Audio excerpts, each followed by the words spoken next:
यीशु सहाय, praise the lord. आप सबों को केरल से परमेश्वर का वचन सुनने के लिए हार्दिक स्वागत करता हूँ। यीशु का सेवकाई गलील से शुरू होता है और उसका सेवकाई फैलने लगता है।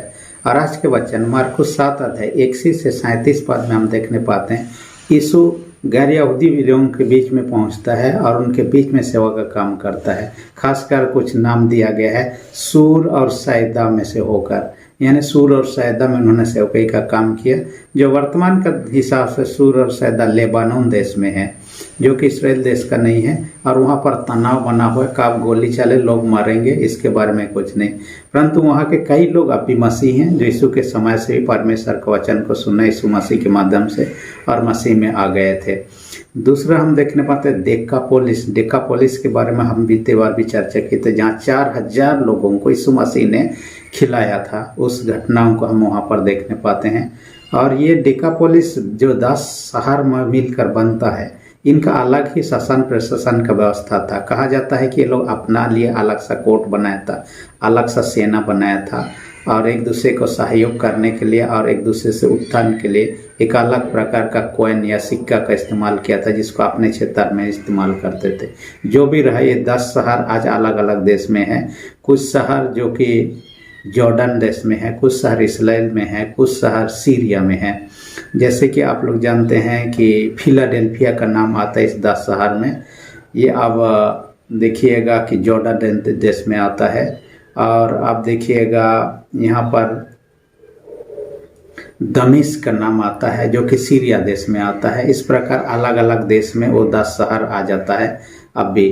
और यीशु मसीह का सेवकाई जैसे शुरू होकर फैलने लगा, चेलों के द्वारा ही पूरे संसार में फैल गया। और यीशु मसीह का शिक्षा को सुनने के लिए न केवल यहूदी लोग आते थे, बहुत सारे लोग अन्य लोग भी आते थे।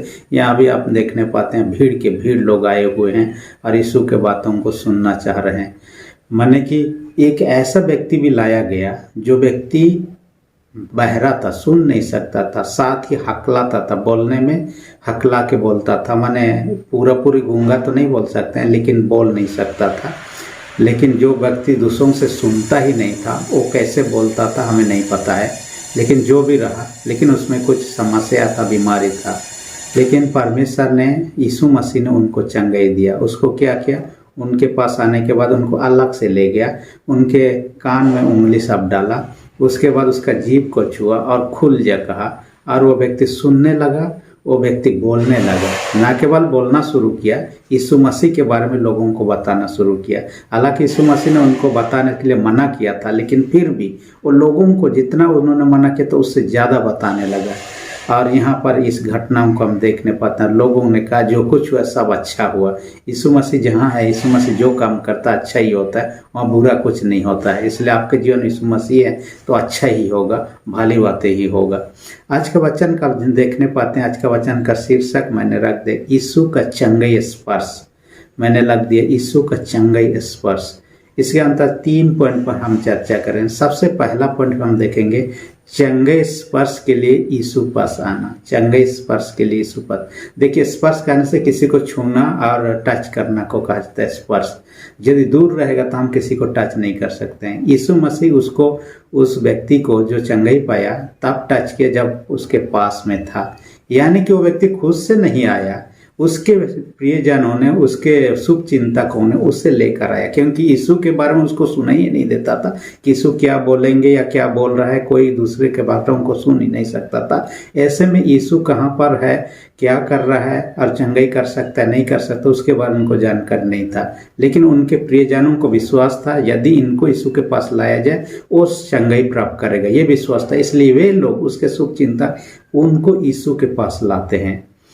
आज चंगाई जब भी होता है, वर्तमान भी चंगाई हो रहा है, ना केवल रोगी का विश्वास के द्वारा से होता है, रोगी का विश्वास ना भी हो, उसके प्रियजनों का विश्वास के आधार पर भी रोगी को चंगाई मिल जाता है। इसलिए यहाँ पर हम देख रहे हैं उसके प्रियजन जो कि उनको विश्वास था कि यीशु के पास लाएंगे तो चंगाई को प्राप्त करेंगे। कई सारे लोग आज प्रभु से दूर हैं और चंगाई से वंचित है। हो सकता है खुद से नहीं आ सक रहा, आपका मेरा कर्तव्य उनको प्रभु के पास लाना है। आज ऐसा नहीं कि प्रभु वहाँ पर है, चलो ट्रेन पकड़ के बस पकड़ के चलेंगे, ऐसी बात नहीं। प्रार्थना के द्वारा उनको प्रभु के पास ला सकते हैं, वचन के संगत में प्रभु के साथ ला सकते हैं। मसीह संगति के द्वारा प्रभु के संगति में ला सकते हैं, प्रभु के करीब लाना है। प्रार्थना एक उत्तम जरिया है, इजी जरिया है, जहाँ द्वारा हम किसी को प्रार्थना का प्रभु के करीब लाते हैं। प्रभु सबको चंगा कर सकते हैं और सबके लिए भला हो सकता है। यहाँ पर हम देखने पाते हैं कि उसको अपने पास आया तब उनको छुआ और वो चंगा ही पाया। हम भी जब देखते हैं किसी व्यक्ति से बात करना चाहते हैं मोबाइल से, नेटवर्क नहीं है तो हम बात नहीं कर पाते हैं, उसके लिए क्या करते हैं, उस नेटवर्क एरिया में जाते हैं। नेटवर्क एरिया में जाने के बाद में ही हम किसी से बात कर सकते हैं। वैसे प्रभु का नेटवर्क एरिया में हम आए, उससे दूर ना रहें, ताकि हमारे जीवन में अद्भुत कामों को प्रभु करेंगे। हालांकि प्रभु के लिए नेटवर्क का कोई ज़रूरत नहीं है, परंतु हम प्रभु के संगति में आए, एक एरिया में, दायरे में आए, तो ये प्रार्थना के द्वारा से भी हो सकता है, बाइबल पढ़ने के द्वारा, मसीह संगति के माध्यम से भी हो सकता है, हम उसके करीब लाएं। और इसके साथ ही न केवल चंगाई, हमारे जीवन के जो पाप रूपी भयानक बीमारी है उससे चंगाई पाना बहुत जरूरी है, क्योंकि इससे बिना चंगाई पे हम स्वर्ग को नहीं जा सकते हैं, क्योंकि पाप ऐसा भयानक है, उसके साथ स्वर्ग को कोई नहीं जा सकता, और वह प्रभु ही उस पाप रूपी भयानक बीमारी से चंगाई दे सकते हैं।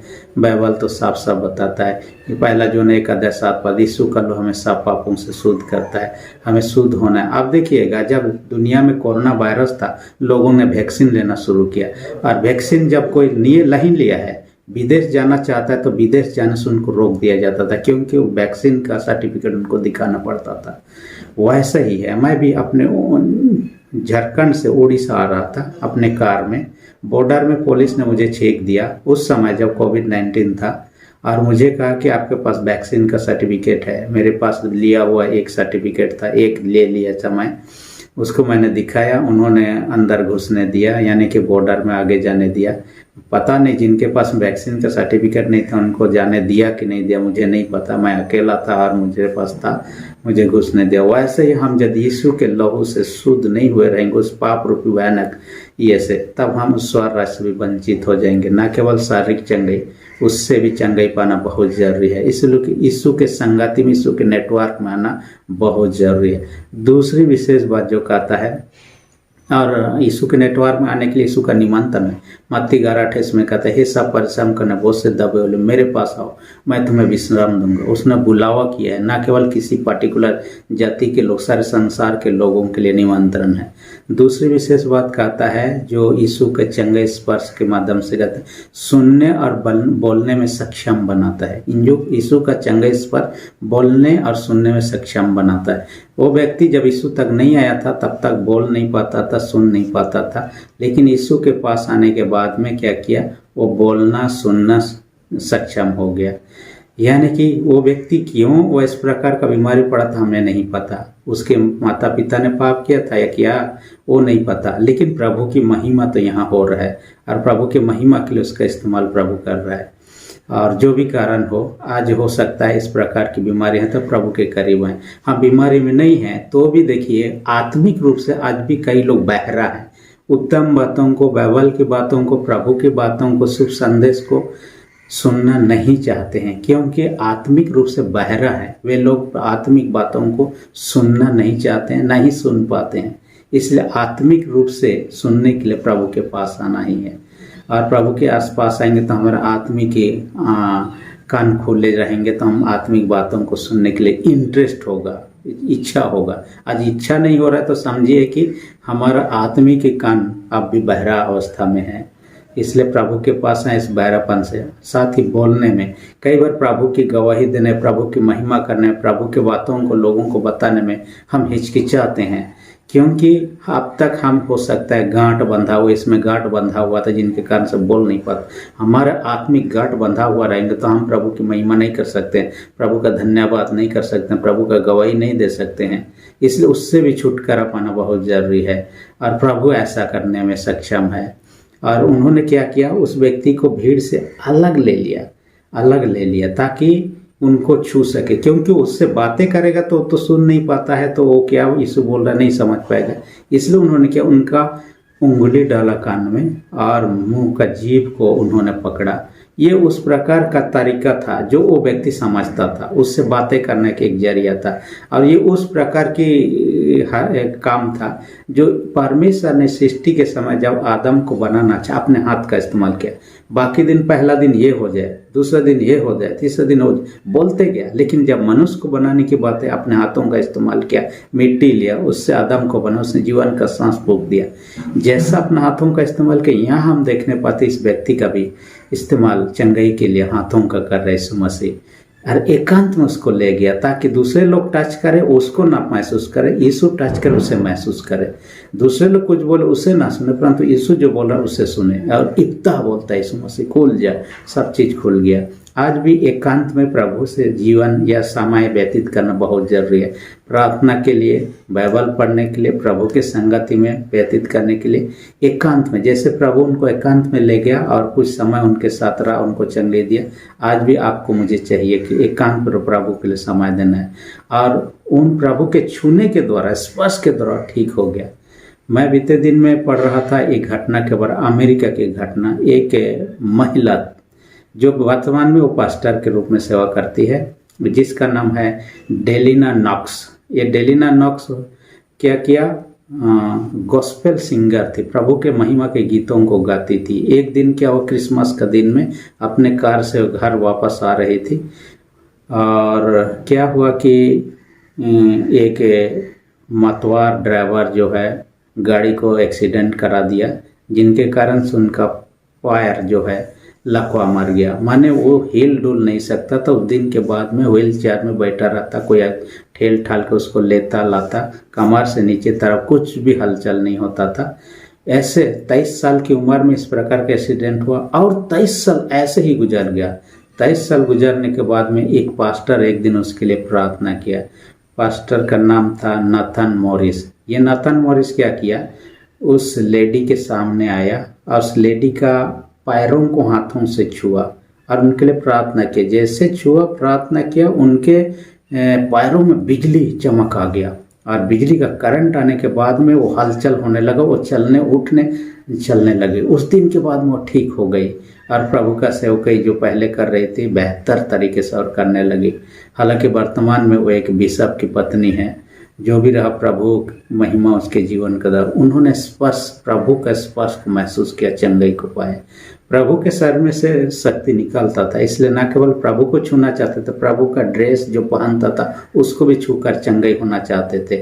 और ऐसा 12 वर्ष से जो इस बीमारी में पड़ी स्त्री के बारे में हम देखने पाते, यीशु का बस्तर को ही छूना चाहते थे ताकि चंगाई को प्राप्त कर सके। इसलिए उन्होंने उसको छूने के द्वारा, देखिए छूने के द्वारा एक बीमारी ठीक होता है, ये मेडिकल साइंस में भी हम देखने पाते हैं। मैं साइकोलॉजी के स्टूडेंट हूँ, इसलिए एक थेरापी के बारे में थोड़ा बहुत मुझे आइडिया है। Touch therapy. टच थेरापी में क्या करता है, जिन्होंने इस थेरापी को डेवलप किया उन्होंने ऐसा 107 पॉइंट पाया शरीर में, जहाँ पर हम छूने के द्वारा हमारे शरीर में कई सारी बीमारी आराम मिल सकता है, हमें उसके द्वारा से अच्छा महसूस होता है। हम छोटे बच्चों को देख सकते हैं, जब माँ का स्पर्श पाते हैं आराम से सो जाते हैं, उनको डर लगता। छोटे बच्चे लोग होते हैं, उनको माँ खाली उनको छू दे तो उनको हो सकता है साहस लगता हो, कैसा महसूस होता हमें नहीं पता, परंतु उनको सुरक्षा महसूस होता है, आराम से सो जाते हैं। यदि कुछ चोट लगा हो, माँ यदि उनको बोल दे फू फू ठीक हो गया, तो उतना में ही सुनते ही उनको लगता है कि मैं ठीक हो गया। असल में ये टच जो है थेरापी साइंस में भी है, लेकिन यह प्रभु से तो शक्ति सामर्थ निकलता था, और सामर्थ के द्वारा ही वो चंगाई को पाया। आज वो चंगाई को पाना है, प्रभु के करीब आना ही है, ताकि हम आत्मिक रूप से चंगाई प्राप्त सके और आत्मिक बातों को सुन सके, आत्मिक बातों को बोल सके, बता सके, प्रभु की महिमा धन्यवाद खुल कर सकें। तीसरी बात जो आज के वचन के द्वारा आता है, यीशु का चंगाई स्पर्श से जुड़े हुए प्रभु की गवाही के लिए सक्षम बनाता है।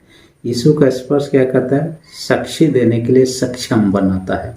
उस व्यक्ति को जिसने चंगाई पाया, उनको कहा किसी से ना कहना।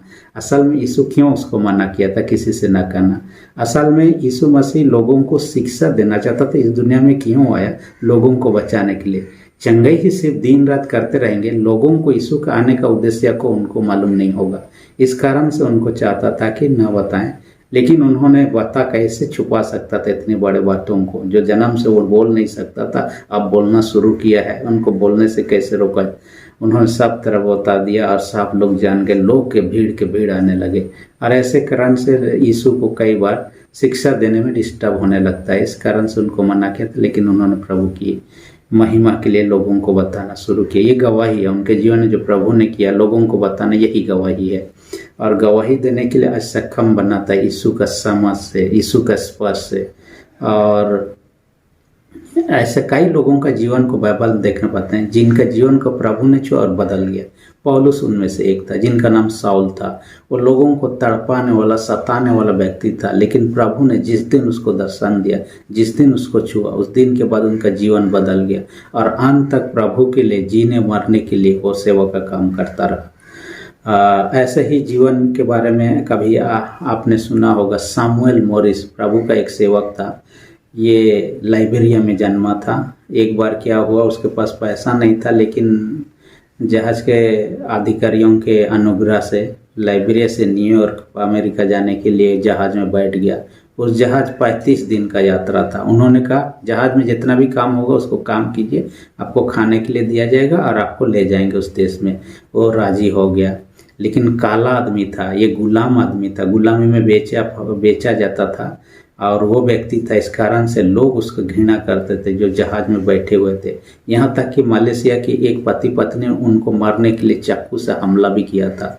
लेकिन समय ऐसे आया, एक दिन अटलांटिक महासागर में था, समुद्र में थे, और अचानक से आंधी तूफान आने के कारण से लहर आने, जहाज खतरे में पड़ गया, डूबने के कगार हो गया। जहाज का कप्तान ने सामुएल मोरिस को जानता था कि ये प्रार्थना करता है तो बहुत अद्भुत काम होता है, उससे अनुरोध किया प्रार्थना कीजिए। सामुएल मोरिस ने प्रार्थना किया, समुद्र शांत हो गया। उनको लगा कि ये कैसा व्यक्ति है, उन्होंने प्रार्थना किया। फिर जब दूसरी बार वैसे ही होने लगा तब फिर से सामुएल मोरिस को उन्होंने अनुरोध किया। लोगों से को बताया कि सामुएल मोरिस के प्रार्थना के कारण ही समुद्र अभी शांत है और चल रहा है। जब लोगों को ऐसा पता चला तो उन्होंने अनुरोध किया कि हर दिन आप सुबह क्या कीजिए, प्रभु के लिए प्रार्थना सभा का आयोजन कीजिए, और जो जहाज में लोग प्रार्थना सभा में शामिल होंगे और आपके साथ में प्रार्थना करेंगे, बाइबल का अध्ययन करेंगे, ताकि प्रभु हमारी यात्रा हमें सुरक्षित पहुंचे। और उनके बातों को सुनकर सामुएल मोरिस को पहली बार अवसर मिला जहाज में प्रभु की महिमा करना, प्रार्थना करना, बाइबल की शिक्षा देना। इन शिक्षाओं का प्रभाव इतना ज़्यादा पड़ा कि जो लोग उनको घृणा करते थे, जो लोग उन पर हमला करते थे, उनका जीवन परिवर्तन हो गया।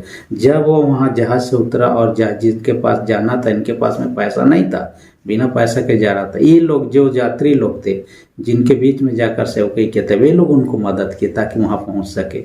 देखिए प्रभु ने कैसा अद्भुत काम किया और उनके जीवन के द्वारा लोगों के पास में गवाही देने का उनको मौका बना दिया।